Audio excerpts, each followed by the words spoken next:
Welcome to Leap Into Your Story podcast, where you discover your inner story, break down the process, and meet others who've done it so you can leap into your own story. We interview amazing guests who provide powerful insights that inspire you to get your story told. Be sure to visit our website at leapintoyourstory.com, and while you're there, subscribe and like us via your favorite social media network. Now sit back, get ready to take some notes, and let's get started. This episode of Leap Into Your Story podcast is brought to you by Leap Into Your Story course. Visit leapintoyourstory.com, where you have a guide to get your story told. I'm Victoria Anderson, and welcome to the Leap Into Your Story podcast, where you discover your inner story, work through the process, and meet others who've done it. We interview amazing guests who provide powerful insights that will inspire you to leap into your own story. So be sure to visit our website at leapintoyourstory.com, and while you're there, subscribe and like us via your favorite social media network. In this podcast episode, going to be exploring hope from heaven.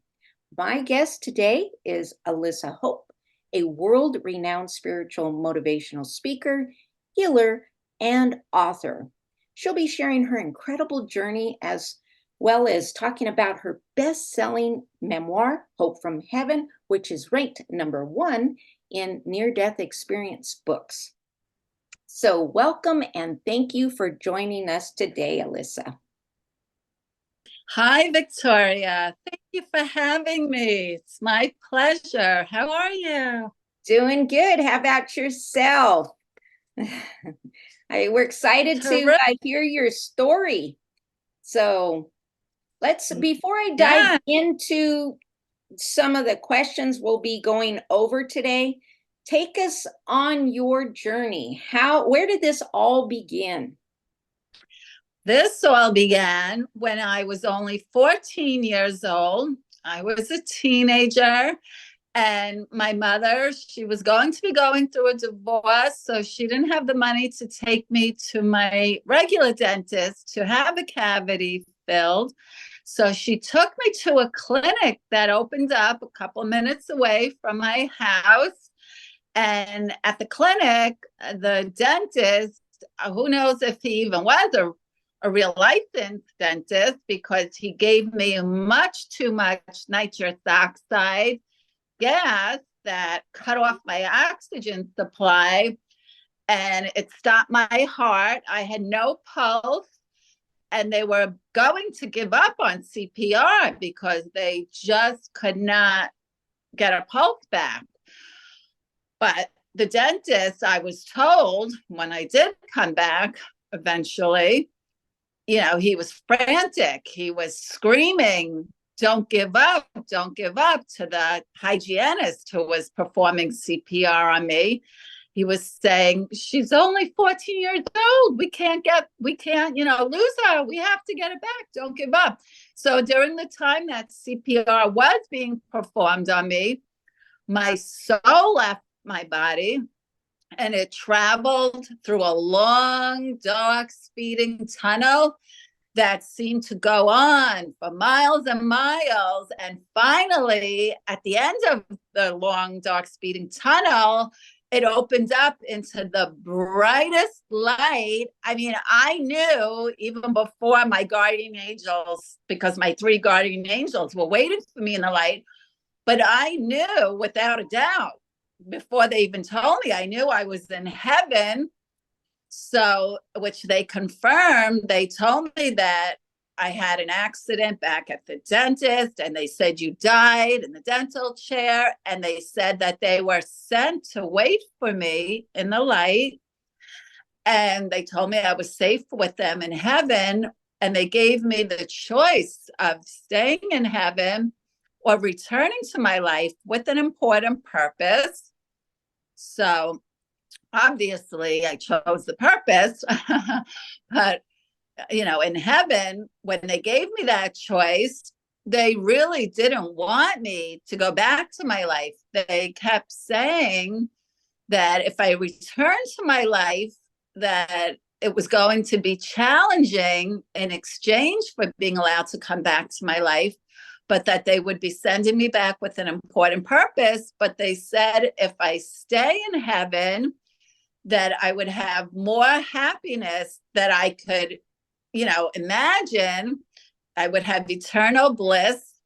And they said if I went back to my life, that I would go through something really, really hard that I didn't even think at the time that I'd be going through it, that I would survive it. They said, but you would, because we will be watching over you to make sure that you get through it. So when they gave me the choice, I just kept saying, I have to go back. My mom really needs me. And I was like, I was crying because I was only 14 years old and I really didn't know what to do. I mean, part of me wanted to stay in heaven. It was so peaceful and beautiful. But then I just felt like, how could I leave my mother? I was her only daughter. I had two older brothers, but my mother always told me how much she only wanted a girl. So I just felt like I could not leave her alone. I didn't even feel like she would get through it, that she would survive it. So as I was saying, I have to go back. My mom really needs me.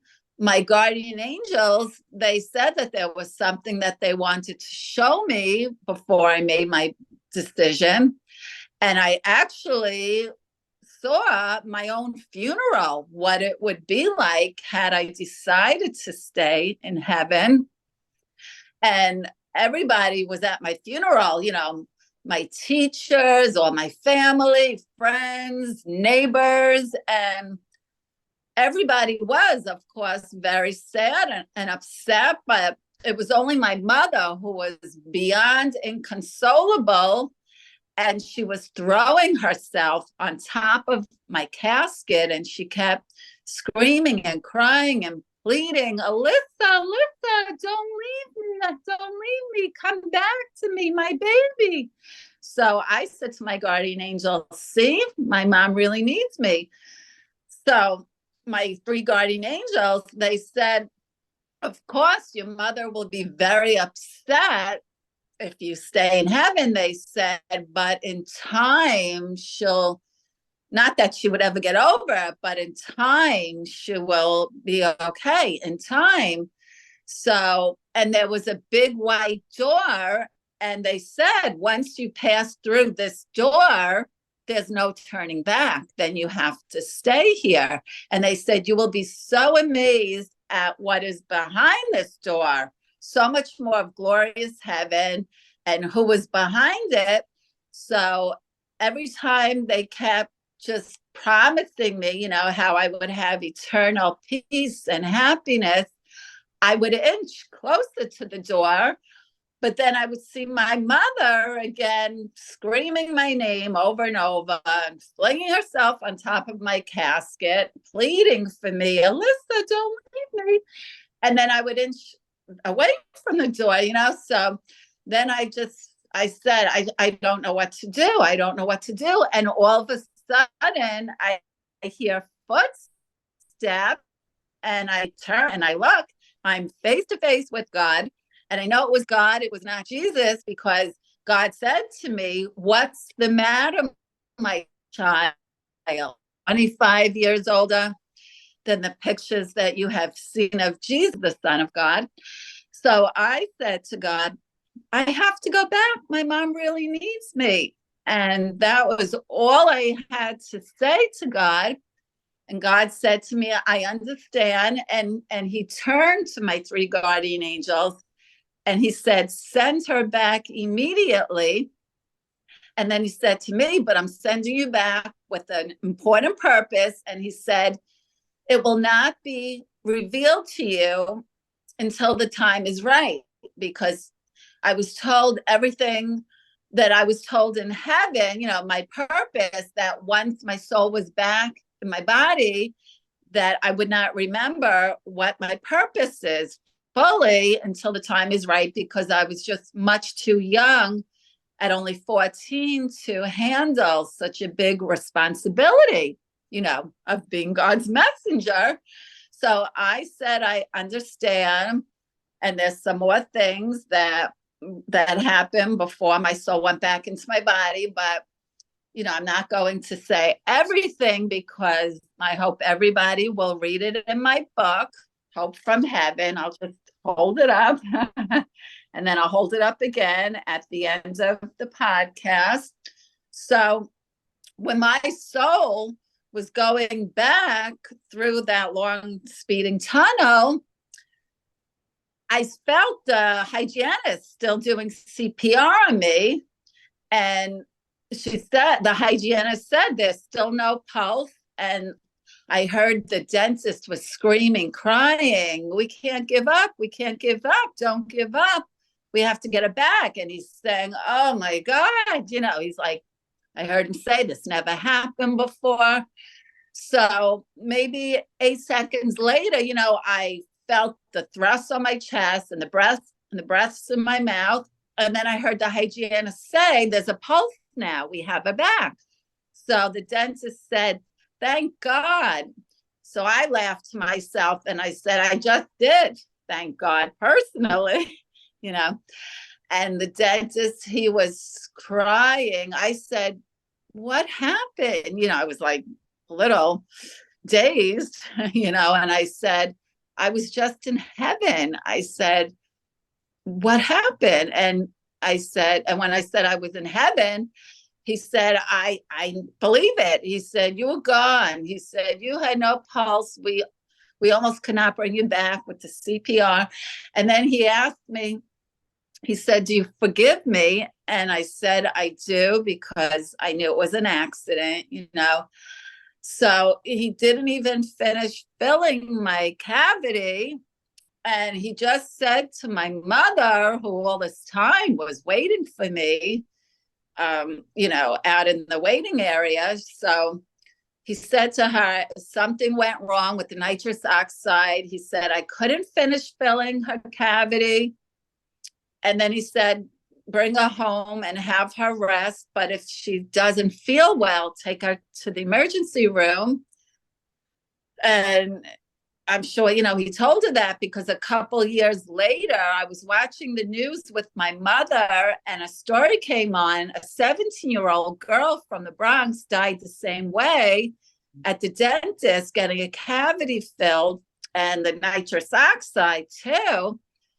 She had no pulse either, and they were able to bring her back. But then when she went home, she was found dead in the morning. So, and then my uncle, who was the biggest dentist in Westchester, I told him what happened to me. And he said, I never use nitrous oxide. He said, that stuff kills people. And I was like, I know, it killed me, So that was when I was 14 years old. And I came back from heaven very clairvoyant, with a photographic memory, highly intuitive. I would have dreams and visions and premonitions. And throughout the years, it was like things would come to me in bits and pieces of what my purpose was, but it was not fully revealed to me. As God said, when the time is right, it would fully be revealed to me, which was when my beloved boyfriend, Todd Irvin, who was a famous supermodel, and we were both separated, going to get divorced, to get married. When he died suddenly, I didn't even know that he had died yet when he came to me in a visitation dream, and he held me and he told me he loves me and will always be with me spiritually. And then as soon as I woke up, I found out he died. And it was nonstop afterlife communication from him. 2 weeks, actually a couple days after that, when it was his memorial service, he let me know. And this was when my purpose was fully revealed. He let me know in the morning of his memorial service that we're twin flames. And twin flames is one soul that was split into two bodies and share the same consciousness. And they're sent here in their last lifetime when their soul is very advanced, and they're sent here as a light worker to raise the vibration and energy throughout the world. So that was my full purpose. You know, I knew I was sent back as God's messenger to do spiritual healing, but then as Todd revealed to me that I'm also a light worker to raise the vibration of love and energy throughout the world. And my Todd, you know, he's guiding me from heaven.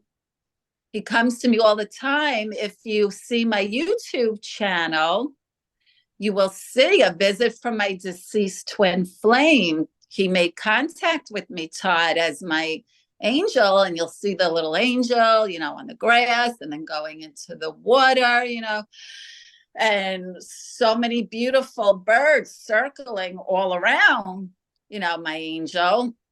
And it's really just breathtaking to see. And Todd comes to me all the time in visitation dreams, and he's guiding me from heaven to help me complete our twin flames mission together, you know. And then once my purpose is served here, then, you know, I will go back home to heaven and we'll merge back as one soul in heaven, where we will be with God for all of eternity, you know. And this is definitely my last lifetime here. I'm not coming back here again, you know. But it's really been quite an extraordinary journey. And you will read all about it in my book, Hope from Heaven. So is there anything you'd like to ask me, Victoria? Yeah, that is quite the journey. You call it an incredible journey, and you weren't joking, right? So let me pause. Let me see where I want to go first. Let's back up to your earlier part of the story when you're now up in heaven and you talk about meeting God. So what did God look like? Oh my gosh. It was so, I mean, I can't even put it into words, because you could imagine to be standing face to face with the creator of the universe, our Heavenly Father. He looked like, there's one picture that I saw of Jesus where I said, you know, God did resemble that picture a lot, but his face was more mature, and he had long brown wavy hair, and he had the most beautiful, his eyes were just so, it was such a rich color brown, and it just was like so much depth to them, you know, and dimension to them. And he was wearing, and of course he had the beard, and he was, what really struck me about him, he was wearing a long white robe with, he was wearing gladiator sandals, and he had this braided rope belt, and he walked with a brown cane, and it was embellished with some gold on it. And what also struck me about him, he had such a deep, powerful voice, but it was so, at the same time, it was just so kind and loving. I mean, I knew I was standing face to face with God. And I mean, when I woke up that morning, I just thought it would be a usual, typical day in the life of a 14-year-old, you know. Thought I'm just going to school and getting a cavity filled after school. So to then be standing face to face with God in heaven, being given the choice of staying in heaven or returning to my life with an important purpose, I mean, you could imagine, you know. So it's just, and even though this happened when I was 14 years old, and we won't say how old I am now, but I remember it because I did come back with the photographic memory. So I remember it just like it happened, this morning. So, and also my mom, who I chose to come back from heaven for my mother, she was the only reason why I came back here, or I would not be here, or I would have stayed in heaven. So my mother, she passed away several months ago. And, I mean, I came back for her. So that was an adjustment. Now my mom is in heaven and I'm here on earth. But my mother gives me beautiful afterlife communication too. And, she came to me in a visitation dream. And because I had been crying every day since she died. So when she came to me in a visitation dream, maybe, a week after she passed, she said to me, and I saw her and she was glowing and she was the happiest that I had ever known her to be. And she said to me, don't be so sad because I'm the happiest that I've ever been. So when I woke up from that visitation dream, that was it. Then I stopped crying and I said, I'm just so happy to know how happy she is. And she comes to me all the time too, just as my Todd does. And actually, my mother, when she did come to me, she died February 5th. And when she came to me and said that to me, it was on Valentine's Day. So like a week and 2 days after she passed away. And February 14th is my beloved boyfriend, Todd, and my anniversary. So I said, leave it to my mother to come to me on Todd and my anniversary on Valentine's Day, because she knew how, sad I would be, not only missing my beloved twin flame Todd, but then my mother too, who had just passed away a week earlier. So then, Valentine's Day was an easy day for me then, just because my mom, I knew, you just leave your body physically, but spiritually, you're more alive than ever. And true love never dies. It is endless, which I'm living proof of. Our loved ones, they're with us more than ever spiritually. They're just in another dimension. They're in heaven, but they're always loving us, guiding us, protecting us. They are always with us. And also our pets, our dogs, our cats, they're in heaven also. And you will be reunited with them, because my beloved childhood dog came to me in a visitation dream with my beloved boyfriend, Todd. They came to me together, and this was actually on my daughter's 16th birthday. So Todd said to me, look who I have here with me. Look who is here with me to visit you. And it was my childhood dog. His name was Shag. And Shag was so young and healthy again, and he was very energetic, and he kept running around in circles because he was just so excited to see me too, Have one last question. Where can we find out more about your book? Let's share with our listeners and visitors where we can find out more about your journey and the details and your healing. And what's the name of your book again? The name of my book is Hope from Heaven. I'll hold it up. And it's available on Amazon and also Barnes & Noble, and my author website at elissahope.com. There's a link to Amazon and Barnes & Noble that you can order it on. And it was the #1 new release in near-death experience books. And I'm planning on writing a follow-up book in the near Nice. future. Yes, because I just have so much more that I didn't even get to put in this book. My mother, she passed away just when my book went to publication. So, I couldn't write about everything that happened with my mom in there. So I plan on rolling that into my follow-up book. And I have so much more fascinating afterlife communication from my twin flame, Todd. And I would love to see it turned into a movie as well, because a year after Todd died, sometimes I speak out loud to him in heaven. And I was saying, Todd, I need you to help me get my book, Hope from Heaven, into the right producer or director's hands for a movie to be made out of it. And as soon as I said that, my home phone rang.